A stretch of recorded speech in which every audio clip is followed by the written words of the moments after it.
Hey lone wolves and pack mates. Recently I found this art challenge that supposedly makes you better at drawing people. So naturally I raced over to my drawing tablet because I have to see if it works. And as you guys know, I'm writing a new story with monsters, imaginary creatures, and yeah, humans. And as you guys doubly know, I'm not the best at people. But I really want to be decent at drawing people, especially since my main character is a human, and I already love him more than life itself. I want to do better for my kid, so I'm doing everything I can to make him not look like an idiot, like I did to her. So, here's the challenge. The artist will draw humans every day for 30 days straight. These drawing sessions must be at least 1 hour long, but they can be longer. The artist must follow these 3 steps. 1. Pick out problem areas in past drawings. 2. Focus on improving those areas. And 3, once improvement is seen, repeat the process with a different problem area. In other words, strategic drawing studies, not just drawing aimlessly. But before we kick this off, I want to thank TourBox for sending me the all-new TourBox Elite, the must-have controller for creatives.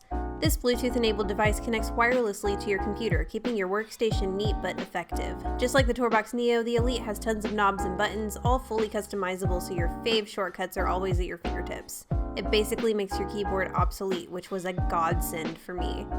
The Elite really streamlined my creative process, making drawing so much easier and fun. All of my favorite tools in Fresco, Photoshop, Animate, and even Blender are all just a click of a button away. It's so much easier to zoom in, switch from my pen to my eraser, save the document, rotate the canvas, and flip between layers with this compact device. If you find yourself spending hours of your time struggling more with the drawing program than actually drawing or animating, then I highly recommend the TourBox because it makes working with Adobe and Blender so much easier. And when things are easier with your drawing software, it really reduces the number of cons a creator has to face when they're making content. And the device is super portable. It takes up minimal space in your bag when you need to travel, and without the need for cords, there won't be as many tangles when you reach into your luggage to grab something. Personally, I don't really work anywhere other than my house, but I'm sure my extroverted counterparts would love to get out of the house and work at a cafe, or work on an airplane while they're traveling, and this little device makes that scenario easily attainable. So click the link in the description below and check it out, and if you do decide to purchase the TourBox Elite, keep in mind I will be receiving a small commission from your purchase, so in addition to making your own life easier, you'll also be supporting my channel and more content like this. Thanks everyone. Alright, let's start this off strategically. I want to work on the parts of the body that look the worst. So to kick this off, let's check out my human drawings. Oh. Ooh.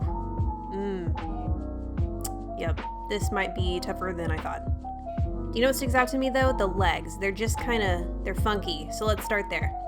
On day 1, I dedicated my time to watching leg anatomy tutorials and really understanding the muscles in a human's legs. Can I just say how weird of a body part this is? It quickly turns into an alien extremity, but I digress. I need more leg practice, maybe a different pose. I tried an anime girl sitting pose and then I drew some thick, with 2 Ks, hammies standing up. My dumb butt lost the speed paint to these 2 ladies, but here you go I guess. Already my legs look a little less stupid, and I'm noticing my attention on the legs also helped me with my arms. I mean, don't get me wrong, it's still really dumb looking, but there's more definition happening than there was 3 days ago. I am so sorry, but I lost another speed paint. Oh well, this boy doesn't have legs anyways. I did focus a lot of attention on his hair though, which I just figured out is its own beast. Note to self, practice more hairstyles. I seriously needed some more leg work. I mean, it's getting better, don't get me wrong, but I'm finding the more that you draw legs correctly, the easier it gets, and the less it looks like an alien appendage. Especially when you step back and start with that grid. I found that anime girls are a great reference for this stuff versus real life girls like me. Here's the difference. Anime girls have more of a fashion model's proportions. It's very unrealistic. So their legs, measured from the hip down to their feet, it's actually longer than the measurement from their hips to the tip of their head. They don't have a short torso, but it isn't very long either. When you look at someone like me, you'll notice a longer torso and the legs match the length of that torso. In other words, I'm a hobbit. Oh, and don't you just love it when you work so damn hard on the body proportions just to cover them up with a dress? I love that too, and now I just found out how bad I am at clothes. Note to self, practice drawing clothes. I'm feeling more confident today with the legs, so I want to include the rest of the body, add clothes, and try out a new hairstyle. I keep seeing these crop top jackets and I really want one, so I'm going to give her that type of top with some skin-tight leggings. I am not covering up those curves today, and my dumb blonde ass always defaults back to pale skin and yellow hair with blue accents. I really need to diversify. I know. You're never supposed to skip leg day, but to be honest, I need a break from those juicy thighs. I really want to focus more on hair, and I've never drawn braids before, at least not braids that I've studied, so that's what I'm going to do today. And as you can see, I struggled a lot. I tried thinking about where the hair actually lays in the braid, then when I realized how much that method didn't work, I found some reference images and broke down the braid into basic shapes. To be honest, this works a lot better design-wise, and it would be a lot easier to animate this than, you know, whatever I did a second ago. I've been drawing girls for a while now, so I wanted to transition into males. Unfortunately, this was not my day. Everything I tried came out goopy. Note to self, practice drawing men and boys. But it's fine, I guess. At least now I know for sure I'm working on hands tomorrow because yikes. Yeah, yesterday's hands were atrocious, among other things, so today that's what we're focusing on. I found a nice hand tutorial by Mikey Mega Mega, or something like that. He's a YouTuber that releases drawing tutorials. He helped me earlier with my legs too. My main takeaway from today is hands can be pretty simple if you start with a circle for the palm, and then keep in mind that the length of your quote-unquote bad word finger is nearly the same length as your palm. Fingers sure do look weird in 4K though. Let's forget hands exist for a minute and just focus on the face. I want to really pay attention to what's happening underneath the skin, so I went with a man who has some very distinct bone structures. After sketching him out, I immediately realized his skin wasn't matching up with what was happening underneath, so I drew a skull on top of him and used references to make sure every bone was in the right place. Then I adjusted the skin on top and it came out way more accurate looking. Also, can we get a hoorah for getting a third of the way through? Only 20 more days left!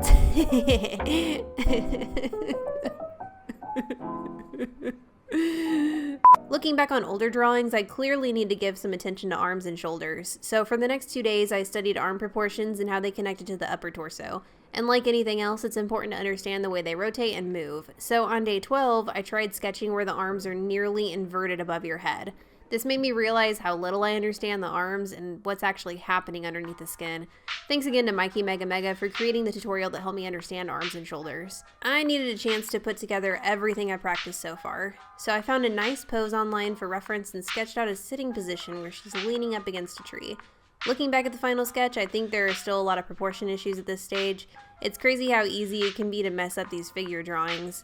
And what I learned from this sketch is how important it is not to focus on the details until we have a more solid figure. Keep bouncing around the drawing until it kind of looks like a person, and then adding the details, or, you know, the icing on the cake, is really all that's left to do. And personally, I think that's the fun part, which is probably why I rushed my initial figure sketch and ended up ruining the whole piece. I'm not even halfway through yet, and I'm getting really sick of drawing people, so I wanted to do something more fun today, something focusing more on physics. So I opted for some poses that treat these characters the way I want to treat this challenge, punching it in the face. On the real though, it's very interesting watching someone get punched in the face. The skin being impacted by the fist really moves around, showing the impact of the punch. Seriously, go look up boxing pictures of people getting hit, if you aren't squeamish of course. And on day 15, I think I'm really getting into the swing of this pose. No pun intended. If you're learning to draw arms and shoulders, I definitely recommend drawing beefy people. It really helps you see the muscles underneath. The last 2 days have been nothing but pain, so I wanted to draw something a little more lovely today. This started out as a cute couple, but honestly I think they're just really good friends. Coming in again with muscular people so I can really understand what's happening under the skin. I've noticed something these past 17 days. My drawing started out with the face being the best part of my people, but now I think it's kinda the worst.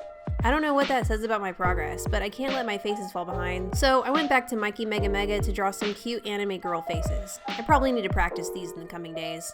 Speaking of faces, facets. Why are there so many facets of drawing people? Once you kind of understand muscles, proportions, and all the different face or body shapes, you realize there's so much more to it, and all that stuff is literally the foundation of the drawing. Yeah, it's important to nail that part, but your job isn't over, because the last thing you want to do is ruin a perfectly amazing human drawing with terrible hair or bland clothes. So today I'm focused more on hairstyles, and since we're nearly 2/3 of the way through the challenge, I'm probably going to dedicate the next few days to just hair. But may I also say, drawing long anime hair is my new source of crack cocaine. I literally can't get enough. Drawing all the waves and curls is really addicting, and you can end up spending hours on it easily. Which I kinda did. I can't lie guys, today was not my day. Nothing I drew here came out nearly as good as anything I drew yesterday or the day before. I think at this point, I'm just really tired of drawing people. But alas, today was short hair day, so I needed to muddle through. If you guys are doing this challenge, keep in mind that drawing for 30 days straight might not work for everyone. You might be like me and need a break now and again to really internalize the things you've learned. Oh my gosh. Somebody come get me. I keep drawing more hair. Somebody come get me. No, seriously, I'm in love. Drawing long, curly, unruly hair has turned into my most favorite part of drawing humans. I kind of want to redesign Kara again just so I can make her fictional wolf hair look more like this. Yeah, she would probably keep it now. After 3 days of drawing hair, I can confirm it is the most fun part of the process. Now there's one more thing I want to talk about. The first 2 drawings here were me following along a drawing tutorial. The third drawing is me putting into practice what I learned in the tutorial. Speaking of tutorials, I've been using them wrong for years, but I finally figured out how to use them where my drawing skills actually improve afterwards. So here's my process. There's like 7 steps. Number 1, find a good drawing tutorial. Number 2, while watching the tutorial, draw along. Number 3, once the tutorial ends, turn off the tutorial and hide what you just drew. Number 4, try redrawing from memory what you just drew. Number 5, when you're done, compare your drawing from memory to the drawing in the tutorial. Number 6, pick out all the problem areas, see what's wrong with it, hide the tutorial and drawing, and try to draw it again. And then step number 7 is repeat steps 4 through 7 until your drawing looks quote-unquote perfect. This process is pretty foolproof because not only are you constantly practicing your drawing skills, but you're practicing the correct drawing skills, versus just drawing whatever you feel like drawing. And let me tell you, this process sucks. You probably won't like it or have fun with it, but you sure as hell will come out of it knowing how to draw legs, or hair, or thick butt, or whatever it is you're trying to draw. I just realized I'm only drawing girl hair. Time to feed the boys. But to be honest, it doesn't really matter too much if you focus on boy or girl hair because the same concept applies to both. It's just really important to understand where the hair is stemming from on the head, whether that be one central area or a full hair part. And then take your time to draw all that hair out. You don't want to make just scribbles. You kind of want to outline each lock and then draw tiny little hairs inside of it afterwards. Back to bootylicious bodies. When you're learning to draw people, it helps to start with skinny or muscular figures. These body shapes make it easier to see where our muscles or bones lie underneath the skin. But at the end of the day, there are many types of body shapes. Skinny, thick, short, tall. I didn't want to get stuck only knowing how to draw fit people, so today is dedicated to a few other body types. Drawing them follows the same process with the additional goodness added on top. We're really drawing these figures from the inside out just to ensure everything's in the correct place. Ultimately, I want to know how to draw people so I can eventually animate them. So naturally, I need to practice gesture drawing with a focus on motion. How does the body work together when it's moving? Note to self, I should probably start animating people near the end of this challenge. A big defining factor of who a character is comes from what they wear. What they don't tell you is how big of a pain it can be to properly draw the folds and wrinkles that some materials have. And there are different types of clothes that look and act differently than others. For example, you would draw silk differently than you would draw blue jeans. The fluffy part of a jacket will have a different texture than the leather on the outside of it. Not to mention how different clothes can look depending on which generation you were born in, your fashion choices, and even the types of clothes that the characters themselves pick out. It's really a lot of choices, so it's often good to know how to draw them all. I don't know why, but my faces really aren't working out like I want them to, so for the next 2 days I'm going to study face anatomy again. You know, expressions, shapes, that kind of thing. This is one aspect I really love doing when I draw wolves too. Giving a character a very dynamic and interesting expression is such an important aspect of character design and personality. So we need to make sure our humans can carry the same dynamic with their faces. And as you can see in this speed, I really needed to erase, start over, look up more tutorials, the whole 9 yards, because even the final result here is giving me chest pain. Okay, I've officially had enough of this challenge. I'm on day 28 and all I want to do is draw something different, so I figured now would be a good time as any to include something a little more difficult, because at the end of the day, I'm known for my animations, not so much my drawings. So for the last 3 days of this challenge, we're going to animate humans doing some very simple motions. In the past, making things move by animating them really helped me understand the character's body and how all the parts work together. Now, I'm not really expecting you guys to go easy on me with these last 3 days. I know all of this looks pretty bad, but you kind of have to draw things bad before you can start drawing them correctly. So, as you can see in each speed animation, my movements get a little more complex each day. And yeah, I know, they're choppy, ugly, and they need work, but if you asked me to do this a month ago, I probably would have laughed in your face claiming it wasn't possible. I just didn't understand human anatomy well enough to animate things like this. So even though these are pretty bad, I'm so happy I was able to get this far. If you're planning on doing this challenge too, please don't be too hard on yourself if you don't like the results, because everyone has to start somewhere. Okay, 30 days has finally been completed, but in my opinion, this challenge isn't done until we've put everything that's been studied to the test. So I picked out a human image I did last year and will now redraw the picture with everything I learned in the past 30 days. The original picture had a lot of anatomy issues like the leg length, shape of the arms, the shoulders, placement of the facial features, and of course, the hands. Keeping in mind the problem areas, I redrew the entire body, utilizing the line of action, gesture drawing, breaking down the form into shapes, while keeping in mind the proper proportion for legs and arms, hair studies, face shape dynamics, and the type of material that she's wearing. As you can see, even after 30 days of study, I'm still struggling to draw certain things, like the legs and hands, but maybe it was too much to ask to become a professional human drawer after only 30 days. Maybe the real answer is to keep going, keep struggling, and keep studying problem areas beyond the 30-day challenge. What would I work on next, you ask? Probably shoes, because damn! Thanks so much for watching if you made it this far. I need a glass of water after narrating all of this, but let me know in the comments below. Did I actually improve over these 30 days? Would love to hear everyone's thoughts, and if you want to see more art challenges in the future, please give this video a like and don't forget to subscribe. Until next time, see ya, Packmates.